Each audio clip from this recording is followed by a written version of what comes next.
Sign 45 কস 65 plus sign 135 কস 115 ভাঙলেই হবে। Sign 45 যেমন আছে থাকবে, ওটার মান জানি, 1/√2 বসিয়ে দিতে পারো। কস 65টাকে ভেঙেই দাও, কস কত লেখা যাবে, 90 ইন্টু 1 মাইনাস 25। সাইন 135কে কত লেখা যাবে, 90 ইন্টু 1 প্লাস 45। তারপরে কস 115কে কত লেখা যাবে, 90 ইন্টু 1 প্লাস 25।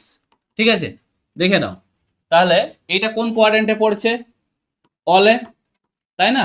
65 মানে তো 1 নম্বর, তাহলে ওটা চিহ্নের কোনো চেঞ্জ হবে না, কিন্তু এটা অযুগ্ম আছে ওই জন্য সাইন হবে।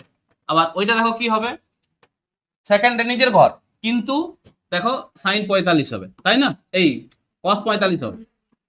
আবার এটা দেখো কোন কোয়াড্রেন্টে, সেকেন্ড কোয়াড্রেন্ট পড়ে যাচ্ছে, 115 নিজের ঘর নয়, চিহ্ন মাইনাস, কসটা সাইন হবে, সাইন 25। দেখো কাটছে পুরো, সাইন 25, তাহলে 1/√2 সাইন 25 আর মাইনাস 1/√2 সাইন 25 কেটে গেল, তাহলে কত, 0। এটাই, ঠিক আছে। আগের সূত্রগুলো একটু ক্লিয়ার থাকতে হবে, হ্যাঁ, তবে গিয়ে একটু সহজ লাগবে। কোনগুলো, 1 নম্বর ছিল sine square theta plus cos square theta, এটা ইকুয়াল টু 1 নাকি? Cosec square theta minus cot square theta, কথা বলো না, দেখো sec square theta minus tan square theta, এটা ইকুয়াল টু 1।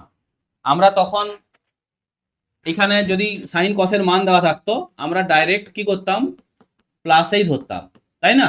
কিন্তু এখানে তোমাকে থিটার উপর নির্ভর করতে হচ্ছে যে থিটাটা কোন কোয়াড্রেন্টে আছে, তাই তো? থিটা কোন কোয়াড্রেন্টে আছে তোমাকে, এটার সাইনের ক্ষেত্রে এটা গেল।